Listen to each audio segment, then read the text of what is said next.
So the grand final is coming up next week. So good luck for that. Everyone been practicing?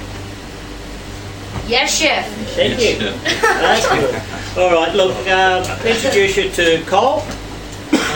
Cole is with HTN at the moment for for about a year now? 15, 16 months, and, right? And Cole looks after about 50 butcher apprentices in the western suburbs and Newcastle. And also Mark Slater is ex-chef, and we're lucky enough to have him on board too. He's a Michelin star chef in Europe, and he's on board with us at the moment, so he's going to do a couple of demonstrations today on some beautiful food. So first of all, we're going to go through a couple of meats. Cole's going to show you how to trim 3 different styles of meat plus a sweetbread. Anyone here doing sweetbread? No, that's the third use. Okay, so we're just going to show you how to do the tenderloin. You don't get much of an opportunity to do this at work, do you? Break it down. You usually get it in portion control, already delivered at work, or maybe you get something like this and then you break it down. But yeah, Cole's just going to demonstrate the long fillet. Yeah, tenderloin long fillet. So anyone familiar with it? Yep. So you get it in carton form. You trim it, seal the skin off. Okay, what do you do with it? Do you treat it like the head, middle, tail? No? Or do you just cut it up? Normally you wouldn't do this. Normally you get a portion control that's being glued. Yes, we All right. glue ourselves. There you glue it. You got protein powder to do it. You go head to tail, or do you go? Is that how you do it? Glad wrap? Okay. So you're an expert on it. Yeah. You do it up there, at the look at it. Yeah, do it all ourselves. Yeah. So see how simple that was, and see how he's. You watch how he pulls the knife towards him. One gentle slice, and what's the knife actually doing, Cole? It's sort of laying flat against the meat. Just laying flat against the silver skin. Yeah. And all you do is back cut it. And all you're doing is taking the actual silver skin off. You want to keep as much meat on the primal. Yeah. You don't want to be in a situation where you're paying X amount of dollars for the meat being in the fat. And you go to a lot of places, and I'll guarantee you that that's half full of meat. But to keep the cost down, by the end of the year, if you take all the meat off your sinew and do a nice clean job like Cole's doing, your cost will end up a little bit better too at the end of the year. Isn't it, Cole? Definitely so. Like, there's all different kinds of long fillets as well, you know. Where do you buy your long fillets in carton form from? Which wholesaler? We either use Dickstone or Delta. So do you know if it's MSA, is it bull, is it cow? It's Black Angus. Beautiful. What are you paying a kilo for that? It's 28. It's not too bad. It's not too bad. They look after us. Yeah. So when you glue it with your protein powder, do you use glad wrap?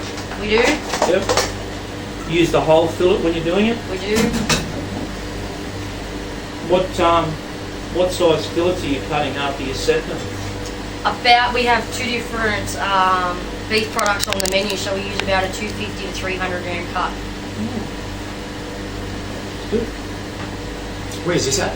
The log cabin in Penrith. Okay.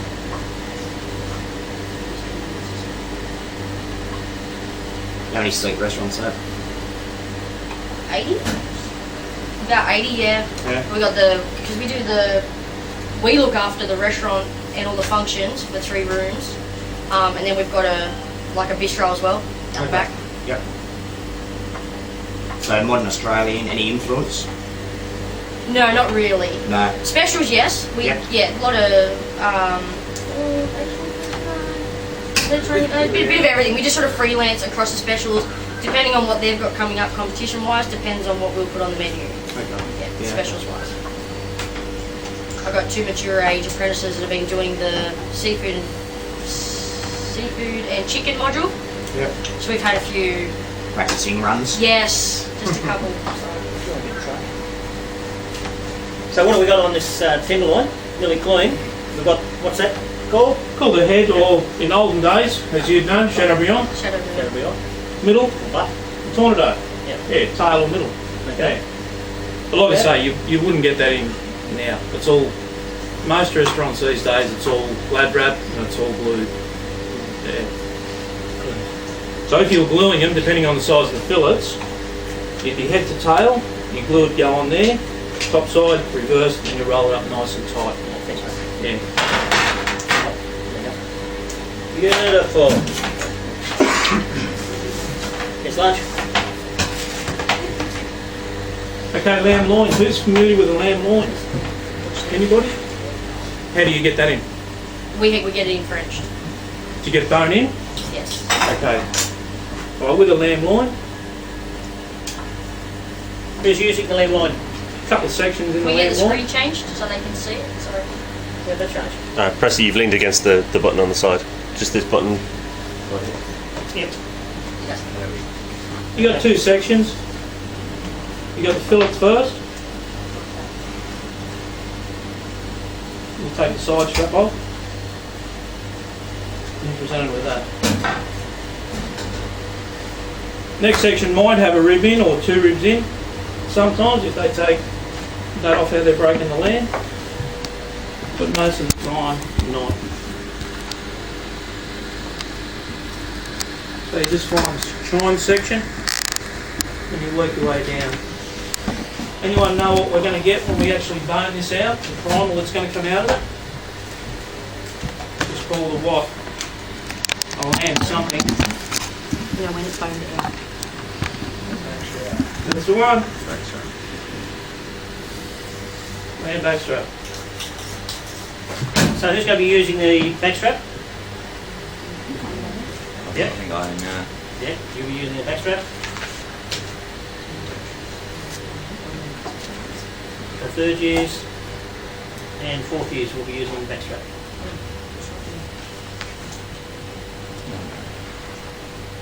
So you have to bone the backstrap. That's what I was doing there. To get the. I'm not getting that, I don't think. Sorry? Lamb rack. Racks as in, They're using rack lamb. oh, using rack. Yeah. Yeah. The first year, right? Yeah.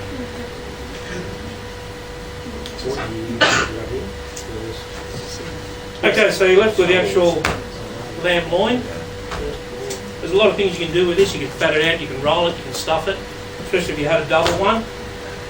You do that a lot of competitions as well, and you string that up. But if you're doing lamb backstrap, all we're interested in is getting a primal out of there. You leave your chain on your lamb backstrap? Or do you denude it completely? We denude it completely.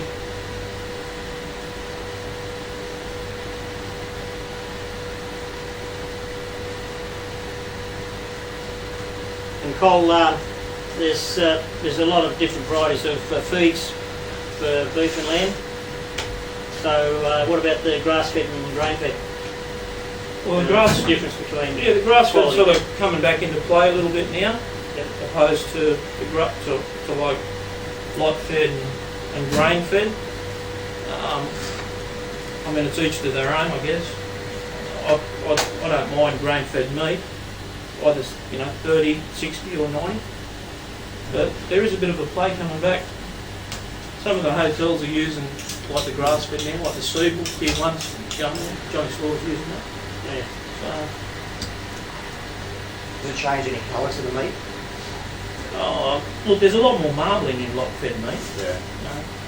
And grain-fed meat, but it's got a distinct flavour, grass-fed meat. I don't know how you describe it, Rod. How do you describe it? Because it's, I don't know. Earthy, isn't it? Yeah, it's I don't know how it's like fattest flavour, obviously, but yeah, I don't mind the grass-fed meat, to be honest. But obviously, you can get good grass-fed and you can get real bad grass-fed. I went down to Geneva on a trip on the cattle stations, and they had a place down there called Happy Beef, and they were lot fed, which was grass fed and grain fed, and to make them happy to go to the slaughterhouses and the markets, they used to hang tyres from the trees so they wouldn't get bored. They'd put automatic sprinklers on if it gets hot, and they'd play games in the paddock. Instead of ring barking the trees, they'd play games around the trees. But they still weren't very happy when they went to the slaughterhouse, were they? Doesn't make much of a difference. But I believe the beef was very beautiful, but it never got off the ground, unfortunately. It's a shame, isn't it? Yeah. Okay, so that's the backstrap you'll be working with. Yeah, the object of this is to, same as any prong, when you're taking the silver skin off, it's a minimal trim. Beautiful. So you look with a nice fillet and a nice slam backstrap. Well, would you mind just cutting a piece out of here for me? Put these on the place. Thanks, mate. We'll cook him up.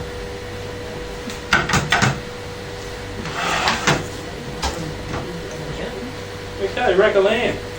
Everyone's seen a rack of lamb, yeah? There she is. All familiar with it? Now, I believe you just want me to take the back fat off, right? Back fat, yeah. And it's up to the apprentices, of course, how you do prepare it. I'll show you one that I've prepared earlier. If you take all the skin off, that's fine. If you leave some on, that's also fine. Or a little bit of fat is always good. But the one I prepared earlier, I took the whole lot off, just to show you for an example. Normally you get 2 portions out of that. But they're a little bit small, aren't they, Cole? Yeah, a lot of this eye too, the way it's been split is not great. A lot of the eyes come off in the middle section, so you've got to be careful of that, I guess. That's just the way they break it up, the boning rounds and that. You've done that before, Cole? Yeah. Do you want John to take all this back fat off? Yes, please.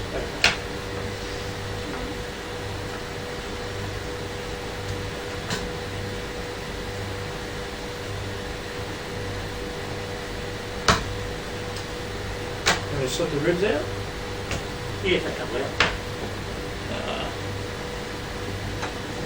We'll leave you with, just leave you with 2. So this is what you'd be doing also with your rack for presentation, leaving one rib bone in and then slicing the rest. So leave one as presentation, or you can leave all 4 in. Yeah. Just because it says rack of lamb, you don't have to leave all the racks in, all the bones, ribs. So just got to think outside the square. As all dishes, you have to think outside the square. And I believe you did that in Bega. You're the second school-based apprentice that's won from there. Pretty good, eh? She goes to school and she works, what, one day a week? Yeah, that's awesome. Very good. All right, Cole, that's looking pretty good. I might cook that up, I reckon. Get a big pan. That on? Yeah, and so everyone can have a bit of a taste then.